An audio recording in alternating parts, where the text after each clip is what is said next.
I don't really have an open statement. We visit so much now, but obviously went through our second practice today and fan day. I'm not sure how many people were here. There were quite a few people. It was good to see all the Oklahoma State fans and young people, and our players spent a couple hours with them, and so get back over to the facility and watch tape from this morning and have walkthroughs and get ready to get started again tomorrow.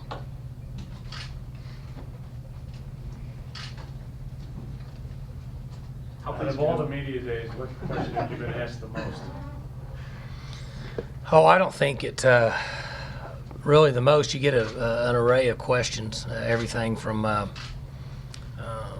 people that grew up in around my hometown that were here with me when I was in school. That I had a good one today. I met a young man that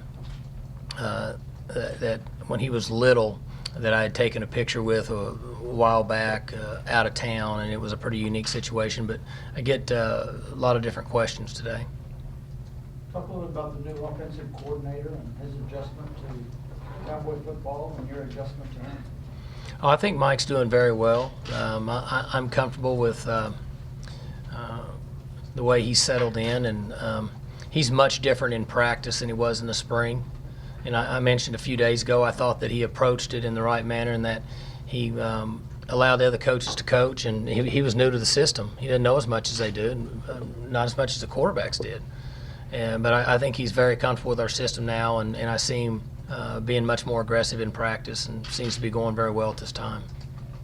Coach, talk about Jason Ray and what he brings to the table for inside receivers. Jason's a young, enthusiastic coach. It's kind of new to our profession, and I was attracted to him, one, because he was from Oklahoma, two, he had played at Missouri and been in the offense that I think's really the same way we do when it comes to speed. And he's done very well. I think he's got a good temperament, and he's got a good future in our game. You mentioned in one of the caravans that Jeremy can carry the ball 20 or 25 times a game. Talk about his kind of maturity or whatever since he's been on campus, and now he's going to take over that kind of lead role.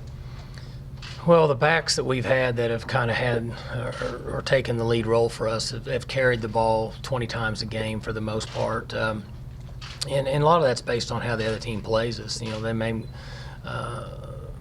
make us throw more passes based on how many guys they put up there to stop the run. But he's really developed a lot in the last couple of years.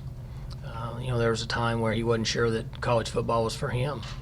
But he made that choice, and I'm sure he's glad now. In fact, I know he is, and he's done really well for our team. And so now it's the time for him to carry the load, and we'll have to develop a young back. We've already got a couple of young men on campus that have been here a couple of years. They don't have a lot of experience, but they'll have to carry the ball 5, 6, 7, 8 times a game. So now's his time. Have you seen anything mentally change with him since he found out he's going to be the primary guy back in January? Not really.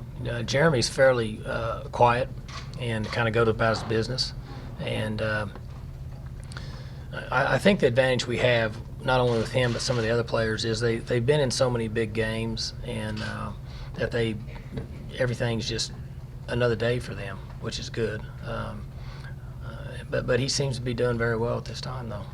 Mike, in the offseason, you added a kind of a strange transfer with Tyler Patman. You get a veteran guy to come in and help that corner position, but you still are really going to have to rely on two somewhat pups, but Kevin and Ashton Lampkin both got some time. Talk about those two young guys and what you expect out of them at that corner position this year.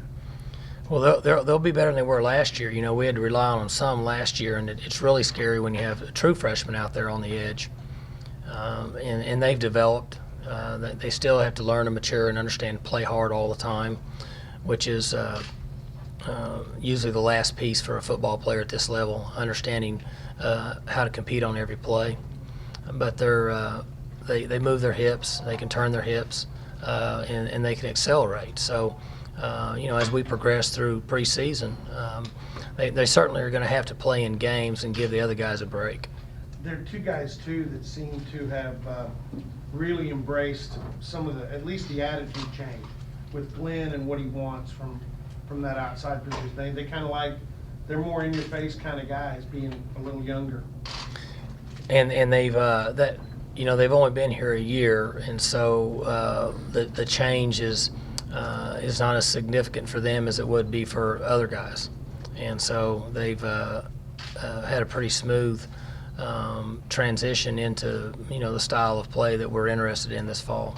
When Kevin was being recruited, did he strike you as a guy that could come in and contribute earlier? Did he kind of blossom once he got here? We thought so, but it's really hard to tell. But he's mature enough and intelligent enough to get on the field and play early, and then you have to stay healthy. Guys that are in their first year or so, if they don't stay healthy in preseason camp, it's really hard for them to play as a freshman. Those two guys are good examples. Prematurely, I may have asked you in Dallas about the condition of your team, and you said, "Man, I need to talk to Rob some more." You've seen him out there 2 days, and so the barometer I'm using is some of these guys in your extreme camp, and they come up and say, "God, every year these guys look more athletic and look better." Well, they are. I think every year we, in all of college athletics, I think you find better athletes that are in better shape, high school programs, and they're understanding training during the season, out of season, their eating habits. And you're seeing more refined athletes now than we ever have. We've had 2 practices and really hadn't had any sun and not a lot of heat. It was a little humid today, but it still wasn't real hot. So I can't imagine that our guys aren't in good condition. After spending 8 weeks with Rob Glass, I would think that they're in pretty good condition. Talk about the decision to reward Jeremy Seaton with a scholarship.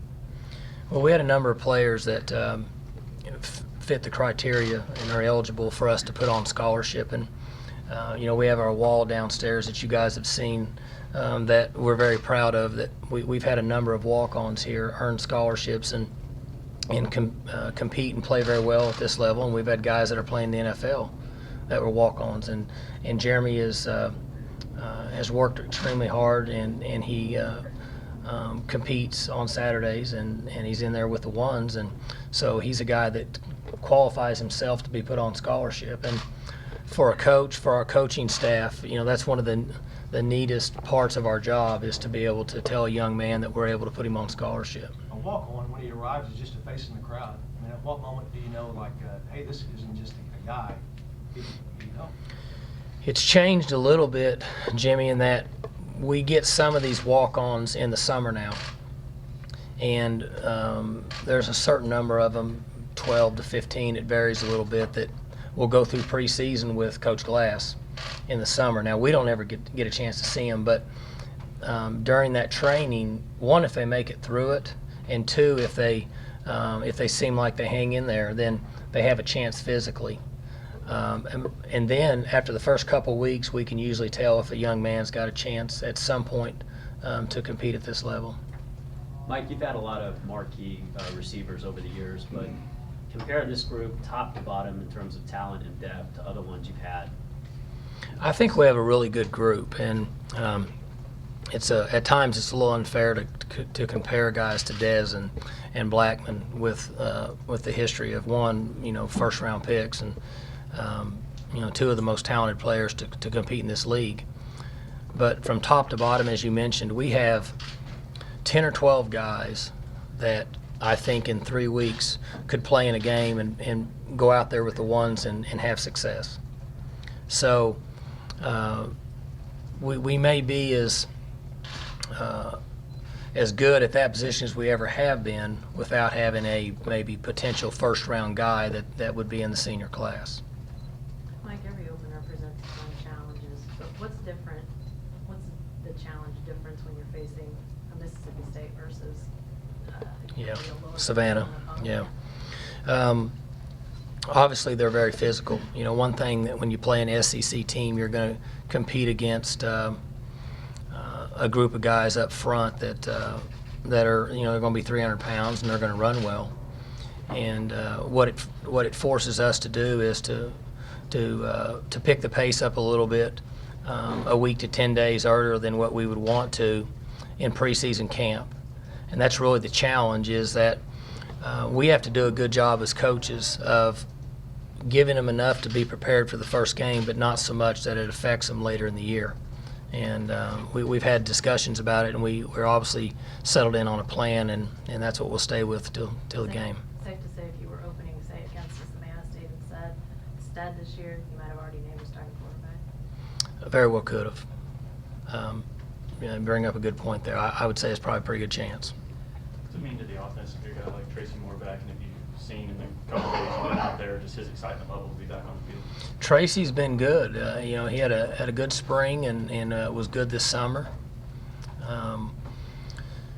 As I mentioned, other than Joseph Randall, before Tracy got hurt, he was really our best player on offense when you tie in experience, maturity, ability, and playing on the road and make tough catches and things like that. So it's good to have him back. We were very fortunate when that, unfortunate but then fortunate with Ori Lemon. And so we're hoping that the situation will be similar with Tracy. When you enter a season where you're picked to win the Big 12, how do you try to manage expectations and try not to let the players kind of buy into the hype too much? Well, we have to kind of measure and feel how the team thinks, and I don't really see a difference in their approach mentally. They've practiced well, and again, it hasn't been real hot yet, so the challenges are in front of them. The guys that have to make the plays and lead the team, there's always a core of 6 or 8 or 10 guys, and then you'll have an additional 12 or 15 that are still learning. As Robert mentioned, the Kevin Petersons and Lampkins and those guys, they played last year, but they really don't get it yet because they weren't in there in key times for an extended amount of games. And so the guys that have to lead our team seem to be doing very well, and we're fortunate that they're pretty calm and they're pretty humble guys, and so we really haven't faced an issue yet. But we've told them, our staff's told them, I've told them that being picked number 1 preseason is a tribute to the guys that have been here before them and what they've done. That means absolutely nothing when it comes to playing during the season, because that's what we tell them if we're not picked number 1. So that's the same, but they've handled it well. Mike, your reaction to the poll and the perceived lack of respect for the Big 12, not getting anybody in the top 10? Yeah, so really just kind of the same answer is that, we're all going to get to play them. We feel like that we have a lot of strength in our league. I think that people that vote in those polls and have an opinion, whether it's media or fans or just the general public, for the first time in a long time, you don't see 1 or 2 teams that would be in the top 10. So that kind of shocks everybody a little bit. But, a couple of years ago, we weren't anywhere near being in the top 10, and most of that season we were really a top 10 team. So we just have to see how it all plays out. What about as a conference as a whole? Well, that's what I was saying. And I said this last year, is preseason polls, for the majority, in my opinion, are based on returning quarterback play, because we all know how important quality quarterback play is to winning games. And this league graduated over the last 2 years, and even last year, a number of guys that are good enough to play in the NFL. So they look on paper and say there's not many returning quarterbacks in this league, and so you're not going to get recognized as much as other schools. Coach, Wendell Johnson switched to safety. How do you think he's developing so far? He's got some learning that has to take place. He's doing okay. He was only out there for, if it took him 6 or 7 practices to kind of figure out what was going on, then he's really only out there for 4 or 5 more in the spring, because we have a spring game and we had early practices we didn't have pads on. So I think we'll have a better feel for where he's at a couple weeks from now, because the practices that we have moving forward from this point on will be quality practices. With the lack of marquee returning quarterbacks, how do you think that will affect the league and the league race this year? Y'all's guess is as good as mine. And for the fans, for the media, this year is exciting as it gets, because I don't know that anybody really knows. for the coaches, it's tough because it's week to week for us, especially having 9 conference games. And I think it would be unfair to even begin to predict what could happen in the league this year. I'm in agreement with what everybody says. I think you have a certain number of teams, 5, 6, however many that may be, if they stay healthy and get quality quarterback play, could have a chance to win the league. You've been around a lot of good coaches, and one guy that your fans have come up with a phrase to coin his job, "In Wick we trust." Talking about Joe Wickline and how he just, year after year, puts out an offensive line that gets the job done. Talk a little bit about how he gets the job done and the value that he has with being on your staff. Joe's the last guy from my original staff, and we've been together now 9 years. And the first few years, really the first couple years, it was I had a hard time understanding his coaching philosophy, and for a while there was somewhat uncomfortable, but allowed it to happen, and just sat back and said, I want to see what the results are, and the results have always been favorable, and for that reason. I've allowed him, and I guess, to coach the way that he feels comfortable, which is very unique, unorthodox for the most part, in pretty much his everyday activity. But you have to look at results and the success that he's had, and I think it speaks for itself. Any doubt this line will, do you see already spring to fall camp, this group will take shape and kind of just step in line? Well, I haven't seen it yet because we haven't had pads on. So, we've got 4 or 5 days here to get them up and going. Need to get hot and get out there and get them tired and then see how they react. But to answer your question, I would expect for them to play well, just like the other groups that he's had. Mike Gundy, talk a little bit about the kicking game, and is it a major concern of yours? Oh, I don't think it's a concern, but it's something that I think about because everybody around here that's watched Oklahoma State football has been spoiled with Quinn, and he brought so much to the table. But we'll have new guys in there, and it creates uncertainty. Nobody likes uncertainty. But I'm not concerned. I have faith in our concepts and our schemes, and I have faith in our coaches that are involved in it. And in a week or so, we'll name a punter, we'll name a kicker, and we'll stand behind him and let him go play. Mike, does playing a more challenging opener affect your decision-making process when it comes to redshirting your first-year guys? How does it affect? Could, kind of as a follow-up to Jenny's question, this opener affects 2 or 3 things. 1, our practice approach. 2, how physical we are. And 3, our kicking game. And I'm not trying to be disrespectful to anybody, but last year, the kicker wasn't really a factor in the first game. Well, the kicker and the punter in this first game would certainly be a factor.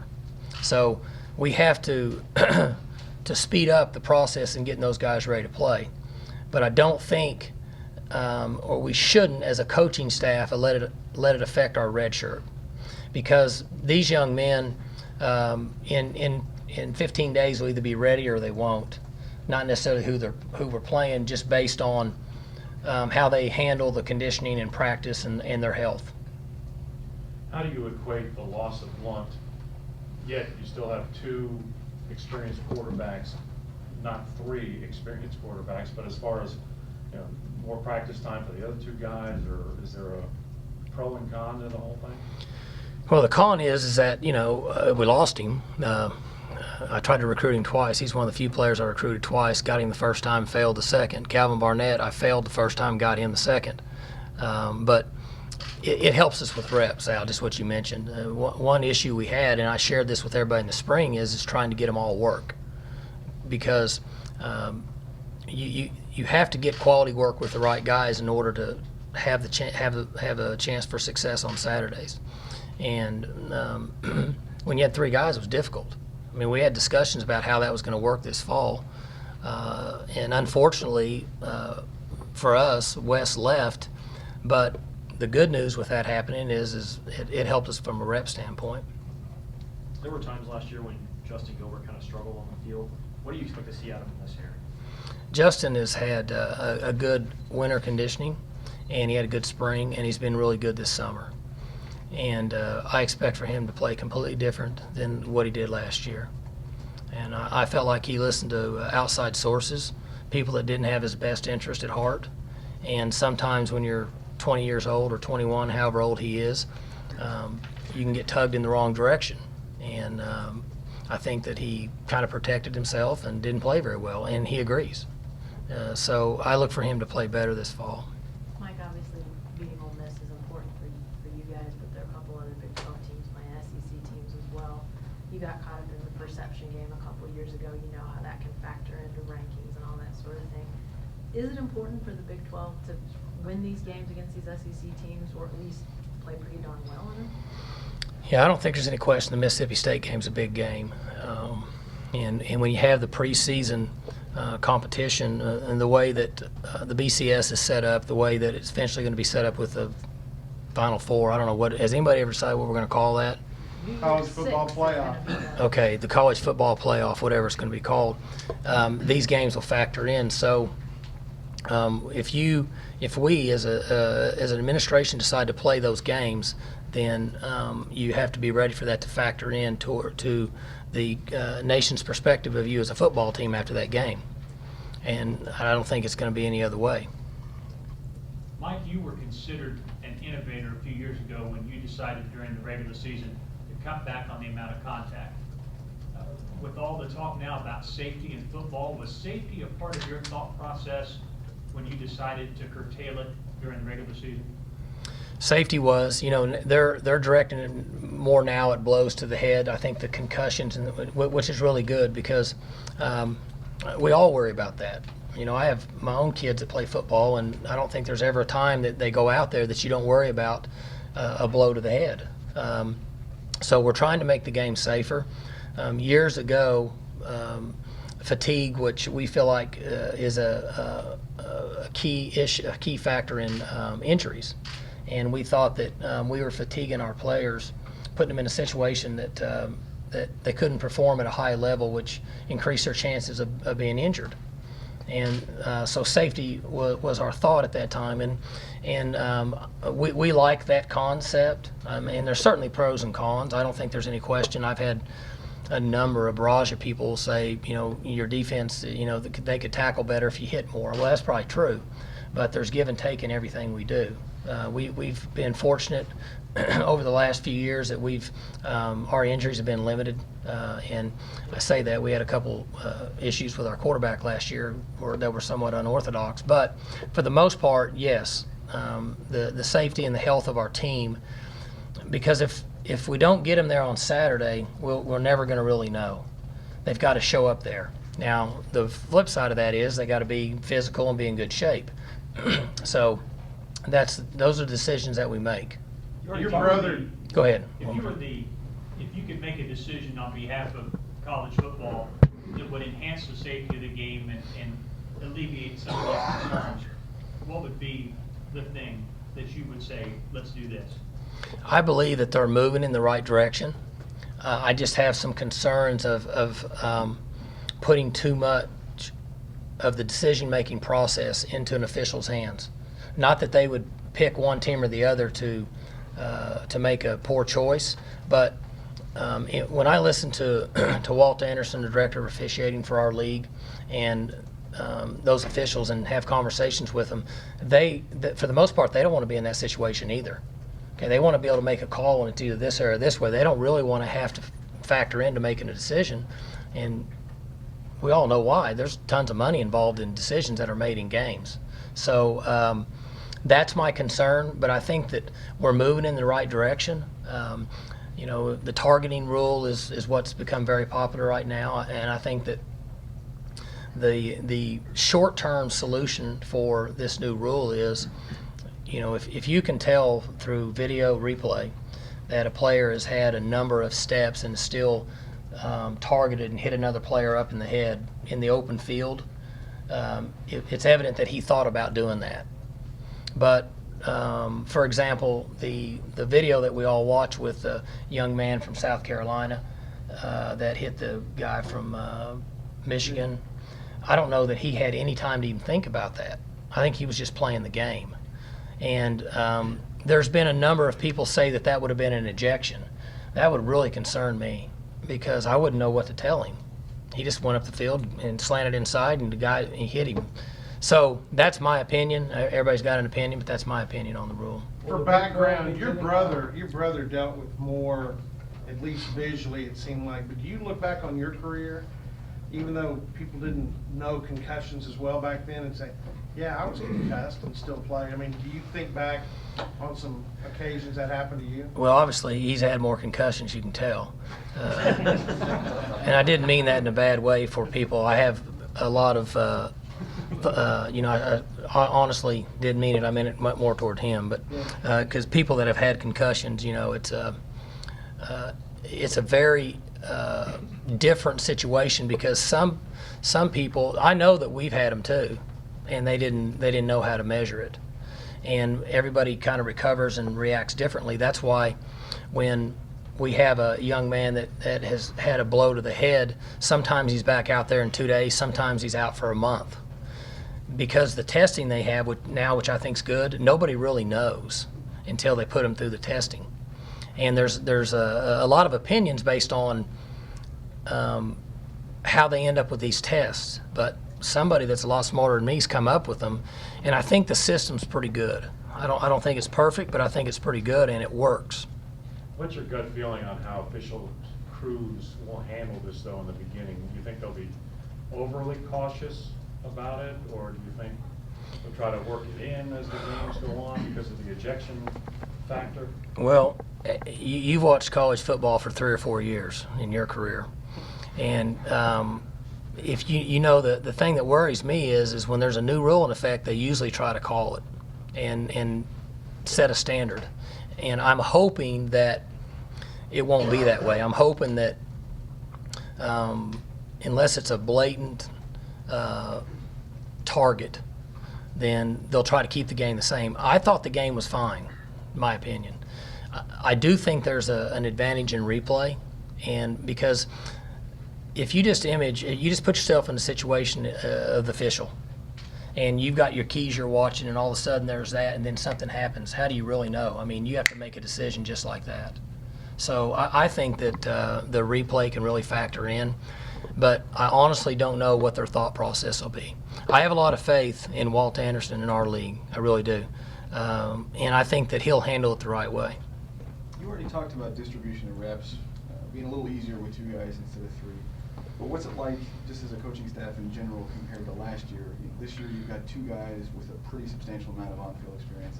Compared to last year, you had 3 with not a whole lot. So what's it do to your decision-making process whenever you have 2 guys that you have at least a little bit of confidence and definitely an idea of what they'll do on the field? It certainly makes us feel better. At this time last year, I don't know, somebody could pull my quotes up, but I said, we feel like Wes is going to be a good player, but our concern is he's never played. And then, thank God I didn't know that we were going to have to play 3 of them at that time. And we were very fortunate that they didn't have any experience and they played pretty well. So the difference this year is now you feel a little better because they've been out there, they've played on the road, they've been in tough environments, they've executed, and they certainly know the offense better than they did a year ago, just from being around. Last year, whenever Chell found out that he was a little lower on the depth chart, and I know he at least considered transferring, you guys and some of the players talked him into staying. What was the difference whenever he stayed compared to when Lunt left? I mean, why do you suppose he stayed, I guess, from your perspective? Well, first off, I think the players talked him into staying. That's just my opinion. I've not had a direct conversation with him about it. I was just glad he came back. And I think his teammates wanted him here, and I think they're the ones that brought him back. I think it's, sometime he might write a book or something and tell the true story, but that's my opinion. And to answer the other question, I wouldn't have a clue. I wouldn't even know where to start. We have 135 guys on our team, and I have some sort of relationship with all of them, but the discussions I had with Wes didn't really tie into the discussions that I would have had with Clint. It's 2 different. One guy's from Illinois, one guy's from Enid, and so every circumstance is different. I know the quarterback situation is somewhat off the board a little bit, but are you comfortable talking about the two youngest ones, Dax and the young walk-on from Texas? Yes, and that we like them and their future. Dax has moved around over the last 4 or 5 years, and for the first time in a number of years, he's settled into one location and is learning and progressing. It's somewhat unfair to really evaluate him now because he didn't get very many reps in the spring. But both of them are good young prospects. It's just really, really early right now because of their lack of experience in full speed reps out there with the ones. All the position groups, once you get pads on and get going, what do you really want to go? What position group do you want to go look at because you're curious what's going to transpire? Well, I think the defensive end spot is important, and I think that the running back spot in developing that second or third back and somebody that can help out Tyler Johnson rushing the quarterback that at this point doesn't have any experience. What could we expect from James Castleman on the D-line after he missed the spring? James should be fine. He understands the game. He knows our concept. From a mental standpoint, I think he'll be good. There'll be a time period of it where he'll have to make adjustments because when you don't play for a while, you lose a little bit. But he had a good off season. He's 305 pounds now, and he looks good. He's developed, and he should make progress quickly. For the amount of time that he was injured, he had worked out good and did a good job in getting himself back to the point where he can get on the field and play. If he's as good as Go ahead, Jim. if he's as good as he can be, would it be a stretch to say you're as good as anybody at defensive tackle in the conference? I'm just trying to think what everybody has coming back because you guys know I don't really pay much attention up to whoever we're playing that week.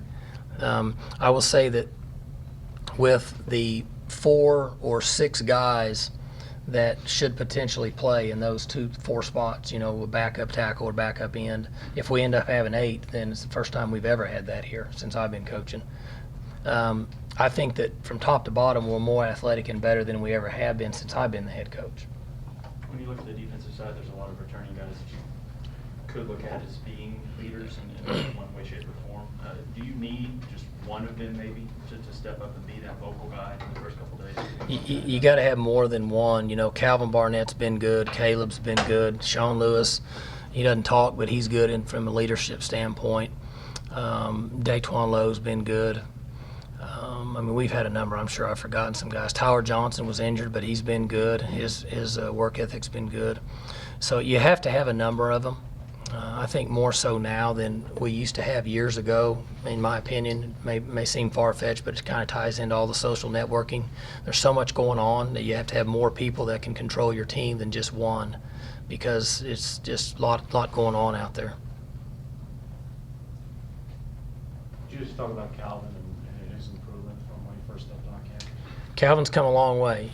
I felt like that he was the best 2-year tackle that we brought in here, and we've had some 2-year guys that are now playing the NFL. But from day one, he's been more mature and was able to pick the game up faster than the ones that I had been around before. And his attitude's been good. His work ethic's been good.